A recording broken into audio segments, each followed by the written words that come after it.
और जय हिंद। कैसे हैं? चलिए, बीच में एक दिन आपको क्लास नहीं दे पाया था। आप जान ही रहे हैं कि भारत पाकिस्तान मैच था, तो उसी में सभी लोग व्यस्त थे, शायद आप लोग भी व्यस्त थे, तो इसीलिए एक दिन आपको टेस्ट नहीं दे पाया। आज है टेस्ट सीरीज 24। आज का जो टेस्ट है वह प्रश्न है थोड़ा सा आपको प्रतिदिन की अपेक्षा अप मिलेगा। प्रश्नों का आज संग्रह है वो बिल्कुल ही शानदार है, एग्जाम रिलेटेड है, एग्जाम के पैरेलल है। 1275 जो हुआ है उसको मद्देनजर रख करके मैं तैयार किया हूँ। एक वीडियो में आप लोग को बताया भी हूँ कि मैं देखिए क्वेश्चन कैसे तैयार करता हूँ, कहाँ से छापता हूँ, आप लोग सब देखे होंगे। तो चलिए, आज का जो प्रश्न है 50 प्रश्न है, 24वां सेट, इसको हम लोग अच्छे से हल करते हैं। सबसे पहला सवाल, रक्त में उपस्थित हिपैरिन नामक जो प्रोटीन होता है, हिपैरिन करता क्या है कि रक्त को शरीर के अंदर जमने से रोकता है। तो ये सीधा पूछ रहा है कि ये हिपैरिन का निर्माण कहाँ होता है, यकृत में, किडनी में, बोन मैरो में या हृदय में, है ना। तो यह जो हिपैरिन है इसका निर्माण यकृत में होता है, न तो किडनी में, न बोन मैरो में और न ही हृदय में, है ना। हिपैरिन नामक प्रोटीन की बात की जा रही है, ये बिल्कुल ध्यान देना है, रक्त की नहीं। जो अच्छा देखते हैं आप, रक्त को देखते हैं, जब किसी का हाथ या कुछ कट जाए तो रक्त बाहर निकल के जम जाता है, लेकिन वही रक्त शरीर के अंदर तो नहीं जम रहा है। ये जो हिपैरिन है ना प्रोटीन, ये अंदर जमने नहीं दे रहा है, और बाहर जो जम जाता है वो फाइब्रिनोजन नामक प्रोटीन के कारण, है ना। तो बाहर अगर पूछे कि जमता क्यों है तो फाइब्रिनोजन, अंदर क्यों नहीं जमता है तो हिपैरिन। हिपैरिन का बताएंगे कि कहाँ निर्माण, तो यकृत। ओके, कोई दिक्कत नहीं, चले आगे। चलिए सर, बिल्कुल अच्छे से समझ गए। दूसरा सवाल, इस वर्ग के पौधे में बीज जो होता है वह सदैव फलों के अंदर बंद रहता है। बीज सदैव फलों के अंदर बंद रहेगा। जैसे ये फल है और इसके अंदर बीज रहेगा, इसको क्या कहते हैं? जिम्नोस्पर्म, एंजियोस्पर्म, क्या कहते हैं? तो एंजियोस्पर्म जो होता है वह बीज अंदर में होता है, लेकिन जो जीवनोस्पर्म होता है इसके बीज पर आवरण नहीं होता है ना। इसमें आपको आवरण मिलेगा, अनावृत बीजी इसको हिंदी में कह देते हैं, एंजियोस्पर्म। ध्यान रखिएगा, इसमें जो बीज होता है वो फलों के अंदर रहता है। ओके, चले आगे। चलिए आगे चलते हैं।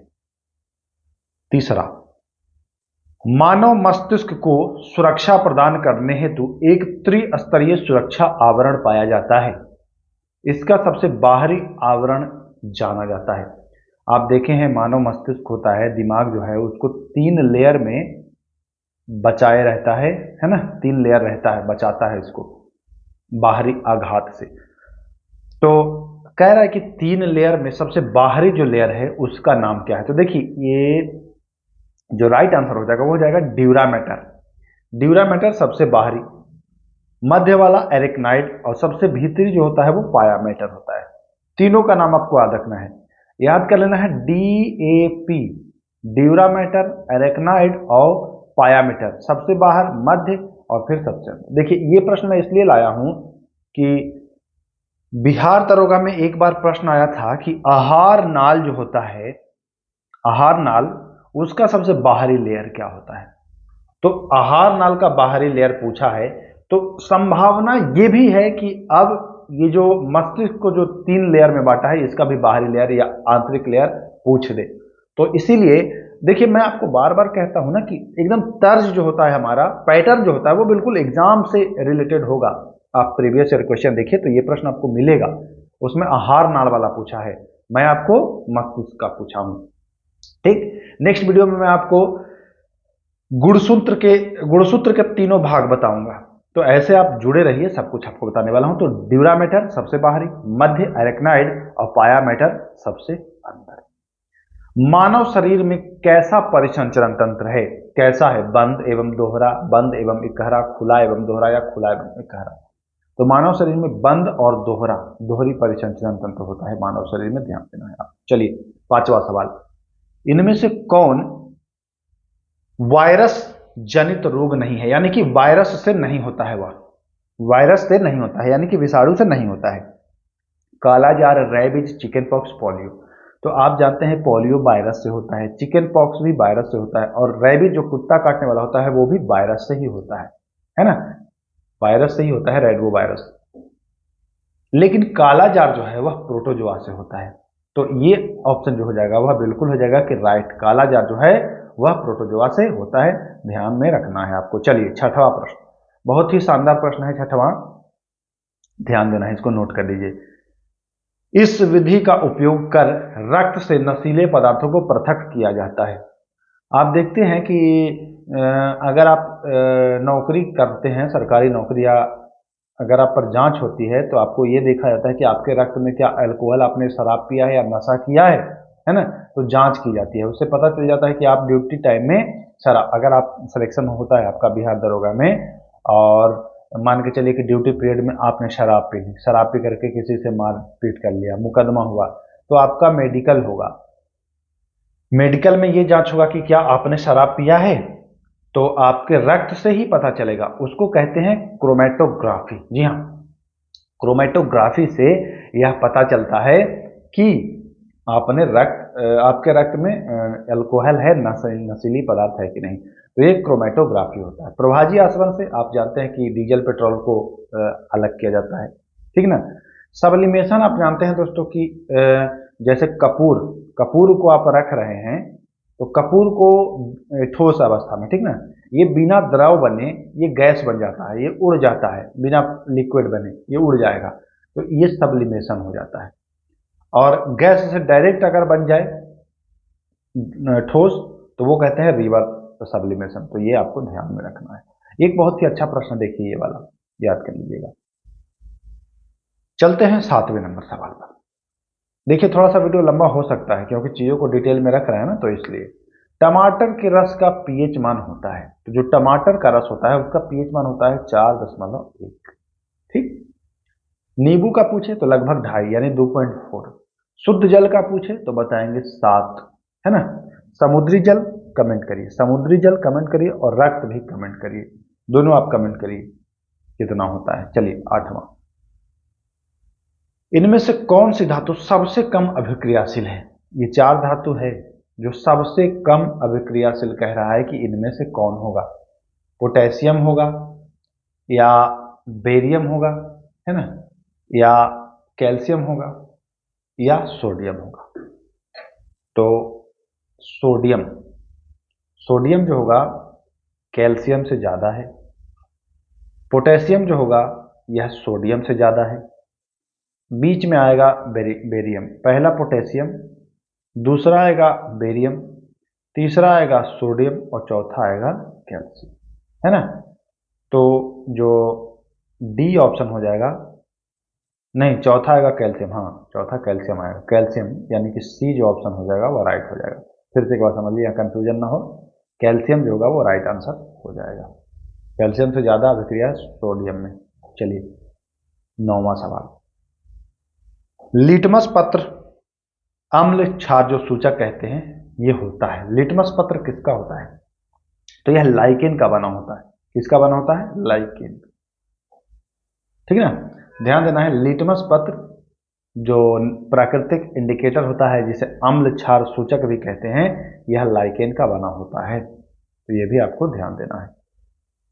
केकड़ा किस प्रजाति के अंतर्गत आता है, तो केकड़ा जो है वो आर्थ्रोपोडा, जी हाँ याद रखना है आपको, केकड़ा जो है वह आर्थ्रोपोडा के अंतर्गत आता है। मोलस्का के अंतर्गत आता है, वो आएगा जिनका जो कवच होता है वो कैल्शियम कार्बोनेट का बना होता है, वो आएगा, जैसे घोंघा वगैरह वह आ जाता है मोलस्का के अंतर्गत। तो ये भी आपको, कीट वगैरह जो होता है, केकड़ा मकड़ी, ये सब आर्थ्रोपोडा के अंतर्गत आता है, तो ये भी आपको ध्यान देना है। चलिए, जब शुद्ध जल में डिटर्जेंट डाला जाता है तो पृष्ठ तनाव क्या होता है, शुद्ध जल, जैसे कि आप कपड़ा धुलते हैं ना, तो कपड़ा खाली अगर पानी में धुलिए, जैसे ये टब है इसमें आपने पानी भरा है और बिना सर्फ साबुन लगाए आप कपड़ा को धुलिए तो गंदगी नहीं आएगी, लेकिन इसमें डिटर्जेंट मिला दीजिए, सर्फ डाल दीजिए, आप इसको धुलिए तो आपका जो गंदा कपड़ा है वो साफ हो जाएगा। क्या समझे इससे, कि इसका पृष्ठ तनाव घट गया। जरा सा मैं समझाना चाहूंगा इसमें, कोई भी जो द्रव है ना वह हमेशा टेंशन में रहता है, पृष्ठ तनाव उसका बढ़ा रहता है, वो सोचता है कि हम कम से कम जगह में रहे, फैलना नहीं चाहता है वो, फैलना नहीं चाहता है वो। आप पानी को देखिएगा तो एक बूंद गिराइए तो वो एकदम गोलियाए रहेगा, फैलना नहीं चाहेगा, लेकिन उसमें एक बूंद सर्फ डाल दीजिए तो वो फैल जाएगा, पसर जाएगा। तो पृष्ठ तनाव घट जाता है, टेंशन कम जाता है, सर्फ डालते ही तनाव घट गया, टेंशन खत्म, ये फैलना शुरू। फैलता है इस वजह से कपड़े के हर कोने में जाता है और जल्दी साफ कर देता है। तो ये ध्यान दीजिए कि डिटर्जेंट डालने से पृष्ठ तनाव जो है वह घट जाता है, बढ़ता नहीं है। तनाव बढ़ेगा तो वो और नहीं फैलेगा, तनाव बढ़ गया यानी टेंशन बढ़ गया, अब वो सोचेगा और कम जगह घेरे, और कम जगह घेरे, हर समय वो तनाव में रहता है। सर्फ डिटर्जेंट डालेंगे तो वो तनाव फ्री हो जाता है, फैल जाता है। चलिए, वह तापमान जिसका पाठ्यांक फ़ारेनहाइट और डिग्री सेल्सियस दोनों पैमानों पर वही होता है। ये बहुत चर्चित प्रश्न है, 40-40 डिग्री होता है इसका आंसर, बहुत चर्चित प्रश्न है, रेलवे में बहुत बार ये पूछा गया है। पायरोमीटर किसके तापमान में प्रयोग किया जाता है? तो पायरोमीटर, अगर आपसे पूछे कि सूर्य का ताप मापना है तो कैसे मापेंगे, तो पायरोमीटर से। पायरोमीटर यानी कि बहुत उच्च तापमान को मापने के काम आता है, बुखार नहीं मापा जाएगा पायरोमीटर से, पायरोमीटर उच्च तापमान मापने के लिए काम आता है, तो ये भी ध्यान देना है। साइंस के सवाल थे इतने। अब आते हैं हम लोग इतिहास। भू राज्य व्यवस्था में जो सर्वाधिक क्षेत्र में विद्वान थे, है ना, तीन आपको मिलता है ना, महलबाड़ी, रैयतबाड़ी और स्थायी बंदोबस्त, जिसको इस्तमरारे भी कहते हैं। तो सबसे ज्यादा भाग पर कौन था? तो रैयतबाड़ी जो था वह लगभग 51% पर था, सबसे ज्यादा रैयतबाड़ी था। ठीक, ये चीज ध्यान देना है। स्थायी बंदोबस्त की बात करें तो स्थायी बंदोबस्त का जनक, है ना, स्थायी बंदोबस्त का जनक कौन कहलाता है? तो ध्यान देना है, स्थायी बंदोबस्त अगर पूछे तो बताएंगे कॉर्नवालिस। अभी इसकी अगर बात पूछे कि स्थायी बंदोबस्त लगभग कितने, तो सबसे कम में स्थायी बंदोबस्त ही था, लगभग 19%। 51 और 19 हो गया 70, और लगभग 30% जो है, 31 से 30% वह महलबाड़ी था। पहला रैयतबाड़ी, दूसरा महलबाड़ी और तीसरा स्थायी बंदोबस्त। ऐसे याद कर लीजिएगा, RMS, रैयतबाड़ी, महलबाड़ी, स्थायी बंदोबस्त, ये तीनों आपको याद रखने। चलिए, डचों ने अपनी पहली फैक्ट्री कहां में स्थापित की?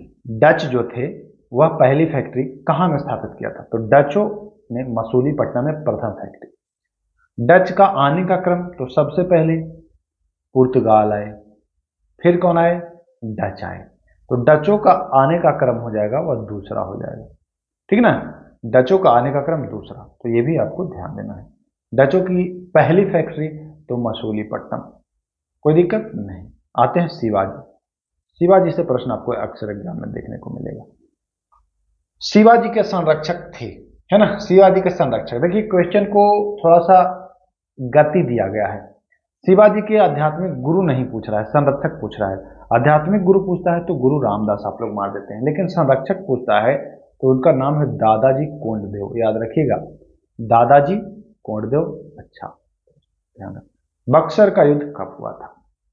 बक्सर का युद्ध 22 अक्टूबर 1764, डेट याद रखना है, 22 अक्टूबर 1764 बक्सर का युद्ध है। बक्सर कहाँ में? बिहार में। बहुत आसान प्रश्न है, जानते हैं। चलिए, 18 नंबर सवाल। किसने सिजदा और पाइबोस नामक, यह ईरानी प्रथा था, सिजदा और पाइबोस दोनों ध्यान में रखना है, ईरानी प्रथा था, किसने प्रारंभ किया है? तो बलबन ने। किसने? बलबन ने, नाम याद रखिएगा, बलबन ने ये प्रथा जो है वह शुरू किया है। बलबन किस वंश से संपर्क था इसका, है ना, तो गुलाम वंश। किस वंश से था? गुलाम, गुलाम, गुलाम वंश से इसका संबंध था बलबन का। बलबन ने लौह और रक्त की नीति भी शुरू किया था, है ना। तो बलबन के बारे में इतनी बातें आपको जान लेना है, ठीक। चलें आगे, चलिए चलते हैं 19 नंबर। 1930 के दशक में बिहार में किसान आंदोलन का नेतृत्व किसने किया था? 1930 के दशक की बात की जा रही है, तो 1930 के दशक में स्वामी सहजानंद, स्वामी सहजानंद जो थे, इन्होंने ही किसान आंदोलन का नेतृत्व किया था बिहार में, तो ध्यान देना है। इनमें से किसे आधुनिक ऋषि, जी हाँ, आधुनिक ऋषि से संबोधित किया गया है? बहुत अच्छा प्रश्न है। बिहार दरोगा के लिए बहुत ही ज़्यादा महत्वपूर्ण है ये प्रश्न। आधुनिक ऋषि तो एम.जी. राणाडे, जी हाँ, एम.जी. राणाडे यानी कि महादेव गोविंद राणाडे। देखिए, विवेकानंद नहीं होगा, महात्मा गांधी नहीं होगा, बाल गंगाधर तिलक नहीं होगा। मैक्सिमम बच्चे को लगेगा विवेकानंद या गांधी जी, ध्यान में रखना है आधुनिक ऋषि गोविंद राणाडे। अच्छा, बहुत सारे बच्चे कमेंट करते हैं कि हमारा 49 सही है, कोई 50 सही है ना। तो देखिए, यहाँ फर्जी कमेंट करने से कोई लाभ होने वाला नहीं है। यहाँ आप दूसरे को दिखाने के लिए 49 लिख देंगे, 50 लिख देंगे। यहाँ तक कि क्वेश्चन को मैंने सेट किया है, अगर मैं भी लगाऊं 2-4 दिन के बाद तो 50 में 50 नहीं कर पाऊंगा, एक आध गलत हो ही जाएगा, है ना। तो झूठ ना बोला जाए, झूठ बोलने से कोई लाभ नहीं है, क्योंकि मैं आपको नौकरी दे नहीं रहा हूं। झूठ बोल के आप अपनी कमजोरी को आगे कर रहे हैं। देखिए, अपनी कमजोरी को छिपाइए मत, उसको शो करिए, दिखाइए, तभी आप उस पर विजय प्राप्त करेंगे। नहीं लोगों को बता करके कि हमारा 49 सही है, हमारा 48 सही है, तो लोगों को लगेगा कि इतना ज़्यादा पढ़ने में तेज है, लोग आपको नौकरी नहीं देंगे भाई साहब। जो भी ये करते हैं, मैं मानता हूं कि अभी उनके अंदर बचपना है, और जब तक ये बचपना नहीं निकलेगा तब तक सिलेक्शन नहीं होगा। तो प्लीज जो सही आपका आए अंक वही शेयर किया करिए, ताकि बच्चे देखें तो उनको लगे कि हाँ, तुलना करने के लिए ना, मैं बताया हूं कि तुलना होगा ना, बच्चे तुलना करेंगे कि कितना हम ला रहे हैं। अब आप फर्जी 49 और 50 लिखेंगे तो बच्चे होपलेस होंगे ना, और जो भी होपलेस होते हैं वो मान लीजिए कि 49, 50, 48 किसी का नहीं आ सकता है, ठीक ना, चाहे वो कितना भी महारत हासिल क्यों न किया हो, ये मान लीजिए। जो भी इतना लिखता है तो मान के चलिए कि फेक है। इसमें मैं कटअप बता दूं कि अगर 35 प्लस जिसका भी आ रहा है सही, वो ठीक ठाक सुरक्षित माना जाएगा, ठीक ना। तो ये आकलन आप कर लीजिएगा। चलिए आगे चलते हैं। मानव द्वारा खोजी गई पहली धातु कौन सी थी? तो बच्चे बच्चे जानते हैं कि तांबा थी, कोई दिक्कत नहीं। इनमें से किसने मोहनजोदारो की खोज की, या मोहनजोदड़ो की खोज की किसने की? तो मोहनजोदड़ो की खोज राखालदास बनर्जी ने की। हड़प्पा की दयाराम साहनी ने की, है ना। तो ये आपको ध्यान देना है। चलिए, रेड डाटा बुक प्रकाशित कौन करता है? रेड डाटा बुक, ये बहुत अच्छा प्रश्न है, ये प्रश्न आपको एग्जाम में देखने को मिलता है। तो रेड डाटा बुक WHO भी नहीं करता है, IUCN करता है, यानी कि बी आंसर सही हो जाएगा। अब जरा सा जान लीजिए कि IUCN का नाम आया है, तो IUCN का पूरा रूप क्या होता है, फुल फॉर्म क्या होता है, कभी पूछ दे तो जान लीजिए, International Union for Conservation of Nature. जी हाँ, International Union for Conservation of Nature, IUCN लिख लीजिए, International Union for Conservation of Nature, है ना। ये आपको ध्यान में रखना है, IUCN रेड डाटा बुक प्रकाशित करता है, ध्यान में रखना। चलिए 24 नंबर सवाल। राजस्थान के किस सैनिक छावनी में फिक्की के सहयोग से ज्ञान शक्ति थिंक टैंक की स्थापना हुई? कहां में हुई है? तो यह थिंक टैंक जयपुर छावनी में हुई है। कहां में? जयपुर छावनी में। तो ये आपको ध्यान में रखना है। चलिए आगे चलते हैं, करंट अफेयर के सवाल हैं ये सब। असम के तामुलपुर में भारत और किस देश की पहली एकीकृत जांच चौकी है ना, चौकी, जो चौकी जानते हैं ना, पुलिस चौकी, जांच जहां पर जैसे बॉर्डर है तो यहां पर जांच चेकिंग होती है दोनों तरफ से, तो संयुक्त है भारत और किस देश का? तो यह भूटान का है। एकीकृत जांच चौकी उद्घाटन किया है, यह भूटान में किया, भूटान और भारत के साथ मिलकर के किया गया है, ध्यान देना। चलिए, पहले एशियाई बौद्ध शिखर सम्मेलन का आयोजन कहां किया गया? तो पहले एशियाई बौद्ध शिखर सम्मेलन का नई दिल्ली में किया गया है। अच्छा सवाल है, ध्यान रखना। देखिए 27 नंबर बहुत ही अच्छा प्रश्न है। 5 नवंबर को हुए अमेरिकी राष्ट्रपति चुनाव के मत पत्रों में भारत की किस एकमात्र भाषा को शामिल किया गया है? क्योंकि अमेरिका सुपर पावर है, भारत के किसी भाषा का उल्लेख किया गया है जब अमेरिका का जो मत पत्र था उसमें, है ना। भाषा का, भारत का एकमात्र भाषा कौन सा जिसका प्रयोग वहां किया गया है? बहुत अच्छा प्रश्न है, ध्यान दीजिएगा। बांग्ला, मराठी, हिंदी या मैथिली? तो बांग्ला का प्रयोग किया गया है, हिंदी इंग्लिश नहीं, बांग्ला का प्रयोग किया गया है, ध्यान देना है आपको। 28, जटिल वित्तीय अवधारणा को सरल बनाने के लिए किसके द्वारा सारथी 2.0 ऐप जारी किया गया है? वित्तीय अवधारणा को जटिल जो रहता है उसको सरल बनाने की सेबी के द्वारा, जी हाँ, किसके द्वारा?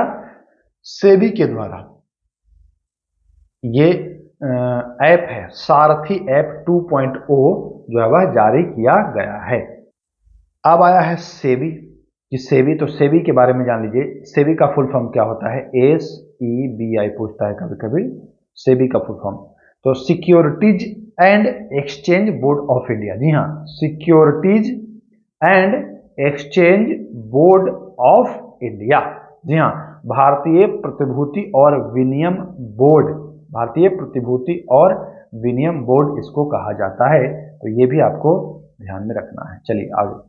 बिहार सरकार द्वारा राज्य के पहले ड्राई पोर्ट, ये बिहटा में खोला गया है। कहाँ में? बिहटा में बना है, ध्यान देना। चलिए 30वां नंबर सवाल, 22वां बरूड अभ्यास भारत और फ्रांस के मध्य। अब जानते हैं कि बरूड जो है वह भारत और फ्रांस के मध्य होता है, लेकिन कहां में हुआ है ये इंपॉर्टेंट है इस बार।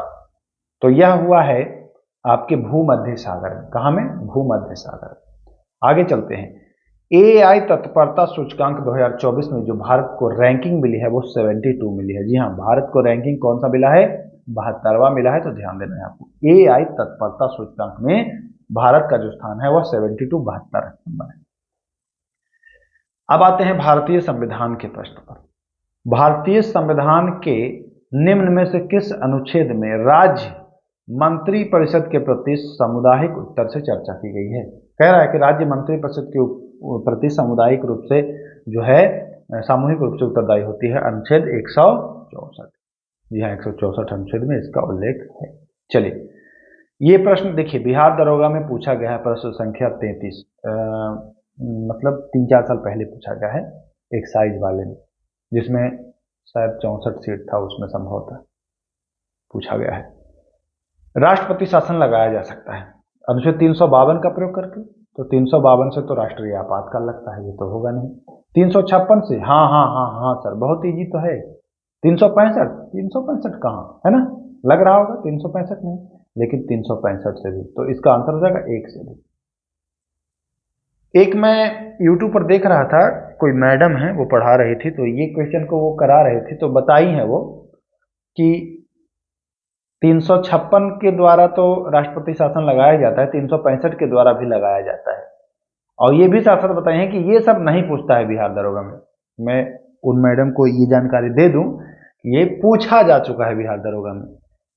तो पहले मैडम को मैं खुद कहना चाहता हूं कि पहले प्रीवियस ईयर के क्वेश्चंस देख ले मैडम जी, तभी बच्चों को आप तैयारी कराएं। ऐसे नहीं कि नाम जो चैनल कर चुका है उस पर आप पढ़ा रही हैं, तो थोड़ा सा प्रीवियस ईयर को देख लें। देखिए, मैं जो पढ़ा रहा है उनको भी कहता हूं और जो बच्चे पढ़ रहे हैं उनको भी कहता हूं कि प्रीवियस ईयर के क्वेश्चंस आप लोग देखें, तभी आप समझ पाएंगे। नहीं तो आप कहीं भी नामी टीचर के यहाँ चले जाएंगे, वो प्रीवियस ईयर का अवलोकन नहीं कर रहा है भैया, वो आपके भरोसे के साथ खिलवाड़ कर रहा है, वो कुछ भी पढ़ा रहा है। आप तो सोच रहे हैं कि अरे ये तो इतना नामी है, ये तो है ना। मैं किसी का नाम नहीं ले रहा हूँ, अगर उन मैडम को आप लोगों ने देखा होगा, मैडम है, महिला है, तो सम्मान है उनके प्रति।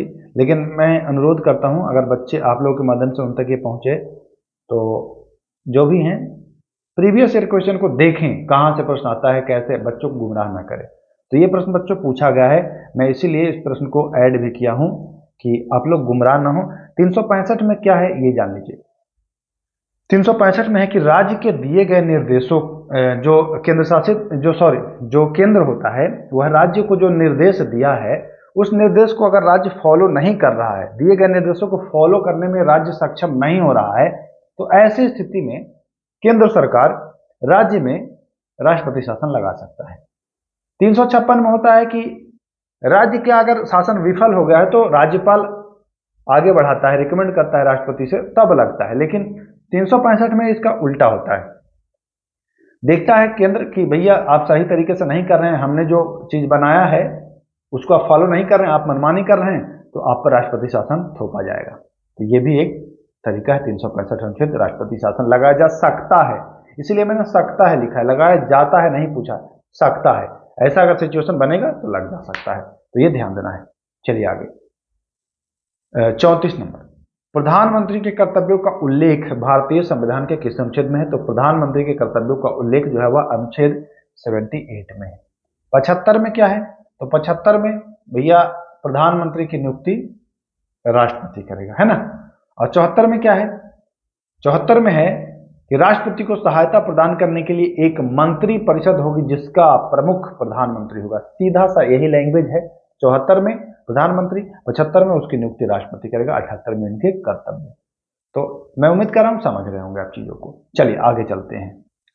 देख लीजिए, ये प्रश्न भी बहुत अच्छा है। फिर से एक बार मैं बता दूं, इनमें से कौन सी संसद की सबसे बड़ी समिति है, मतलब सदस्य सबसे ज्यादा किसमें है? सीधा यही पूछ रहा है। लोक लेखा समिति, प्राक्कलन, सार्वजनिक उद्यम या विशेष अधिकार समिति, है ना। तो लोक लेखा समिति में आप जानते हैं कि 15 और प्लस 7 22 होते हैं, ठीक। प्राक्कलन समिति में 30 होते हैं। सार्वजनिक उद्यम समिति में भी 22 होते हैं। 15 प्लस 7 है तब 22 हुआ है।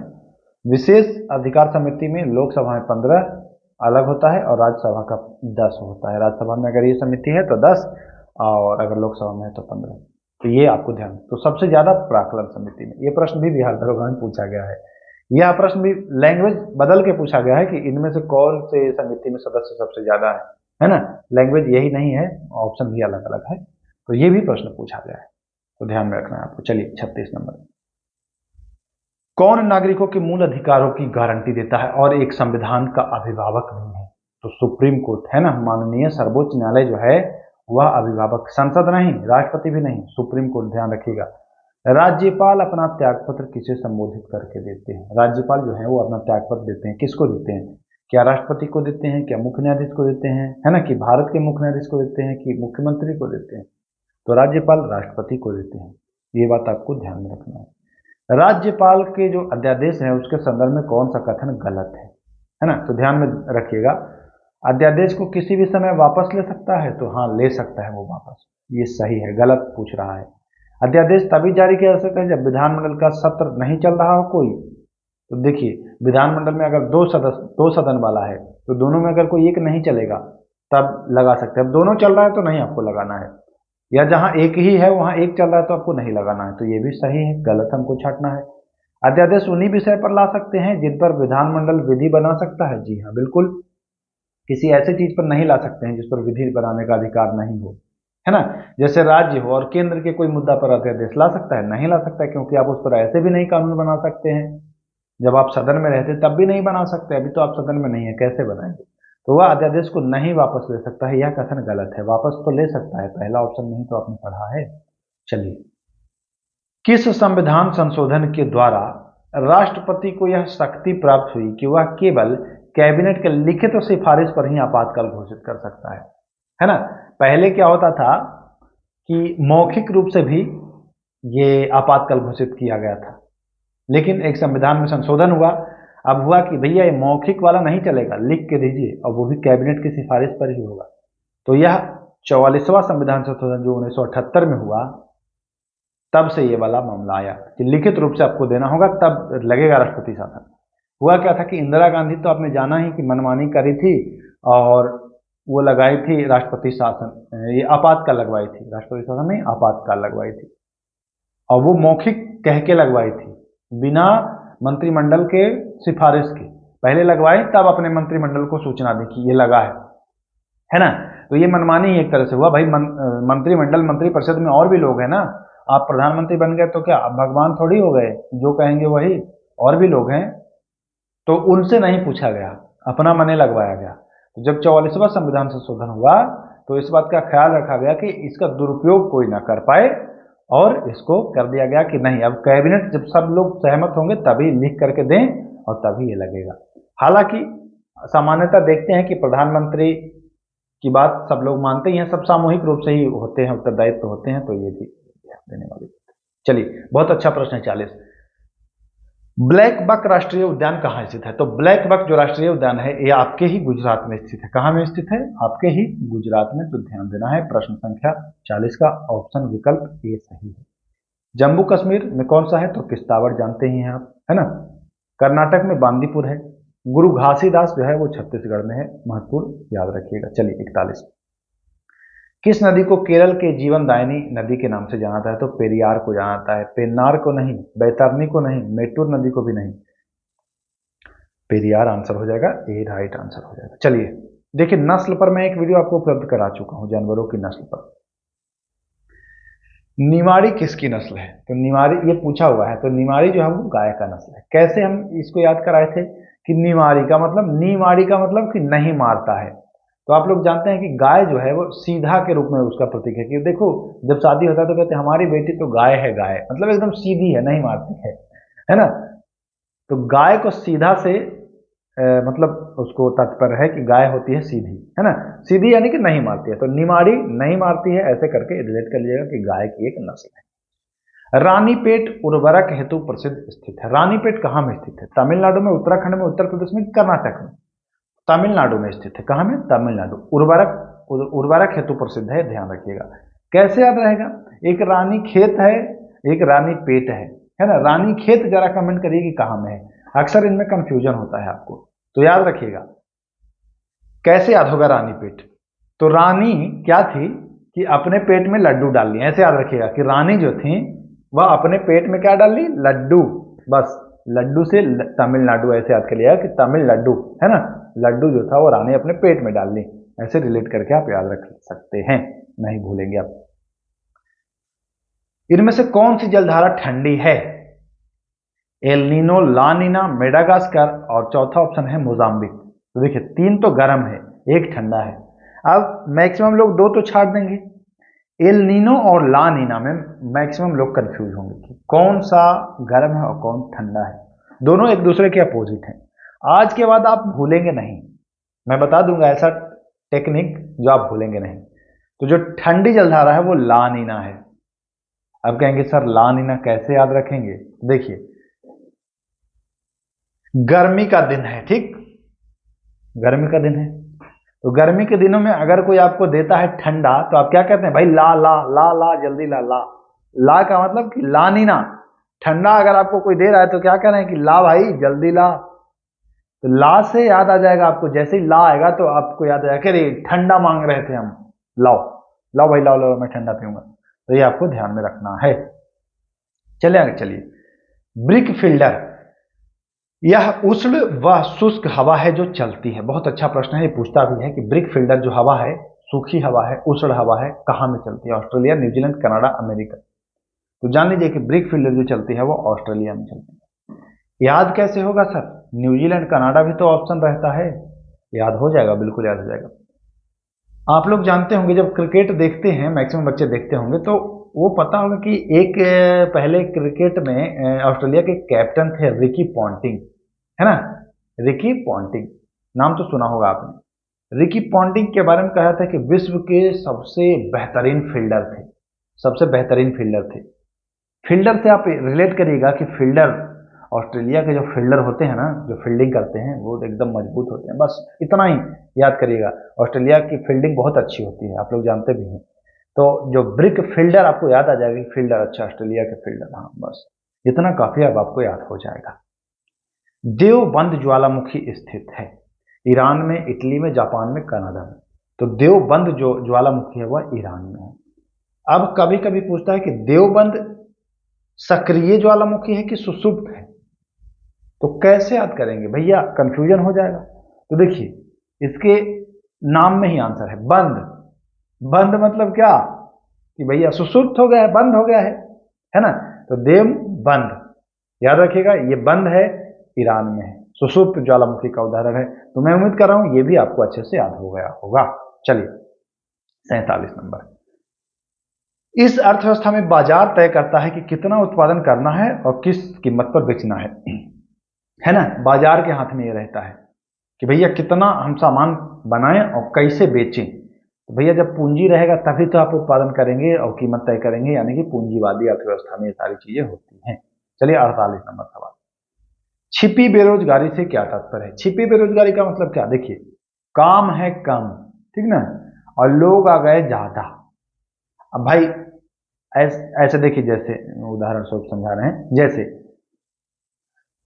4 बोरा सीमेंट है, ठीक, एक बोरा सीमेंट आपको ले जाने का 100 रुपया मिलेगा, 4 बोरा का 400 रुपया, तो 4 आदमी हैं तो 100-100 रुपया आपको मिल जाता, कमा लेते। लेकिन 4 बोरा सीमेंट है, अब आदमी आ गए 8, अब क्या करेंगे कि 1 बोरा में 2 आदमी लगेंगे तो 50-50 रुपया मिलेगा। तो यहां तो दिख रहा है कि काम तो सबको मिल गया, लेकिन काम मिलने के बाद भी कम ही काम है ना। जैसे 100 रुपया आपको कमाते, आप कमा रहे हैं 50, तो इसे ही कहते हैं छिपी बेरोजगारी। दिखाई नहीं दे रहा, लग रहा है कि काम तो सबको मिल ही गया यार, 8 लोग को काम तो मिल गया, रोजगार तो मिल गया, लेकिन अरे भैया वो तो बेरोजगारी का दूसरा रूप है, छिपी बेरोजगारी। सरकार अक्सर यही काम करती है, यही काम करती है। कुछ काम करेगी, जैसे वेतन कम कर देगी और आदमी ज्यादा लगा देगी, है ना, वेतन कम करके आदमी ज्यादा लगा देगी। 10 आदमी का काम है तो वहां 20 आदमी लगा देगी और वेतन दे देगी 5,000। तो वो कहेगी कि हमने तो इतने लोगों को रोजगार दिया, लेकिन अब आप कहिएगा, समझे उल्लू क्या, छिपी बेरोजगारी है ये। तो 4 आदमी का काम तुमने 10 आदमी को दे दिया वेतन कम करके, है कि नहीं, ये तो छिपी बेरोजगारी है। तो ये आपको समझना है, छिपी हुई बेरोजगारी होती है यही। ओके, मैं उम्मीद कर रहा हूं अच्छे से समझ रहे होंगे आप लोग।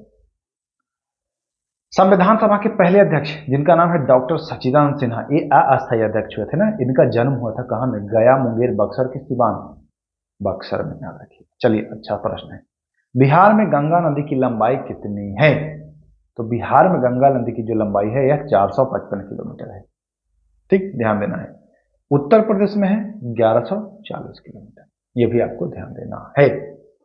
तो मैं उम्मीद करता हूं 50 प्रश्न थे, मजा आया होगा आज के प्रश्नों को देख करके। क्वेश्चन का लेवल जरा कमेंट करिएगा कैसा है। अगर कोई प्रश्न गलत होता है, आपको लगता है कि ये गलत है, तो कमेंट करिएगा फला ऑप्शन गलत है ना। एक गलत, जितने भी प्रश्न गलत हो रहे हैं सबको मैं छांट रहा हूं। एक वीडियो स्पेशल आएगा जिसमें जो भी आपके डाउट्स वाले प्रश्न हैं उन सारे प्रश्नों को मैं लेकर के आऊंगा और आपको सारे डाउट क्लियर करा दूंगा। जितने भी 25 सेट 24 सेट हुए हैं सबके क्वेश्चन लेकर के आऊंगा, एक सेट, है ना। तो चलिए, मैं उम्मीद करता हूं वीडियो आपने पसंद किया है। अगर अच्छा लगा तो एक लाइक जरूर कर दीजिएगा अपने के सर के लिए। फिर मिलते हैं, ऐसे ही प्यार बनाए रहें। तब तक के लिए नमस्कार, जय हिंद।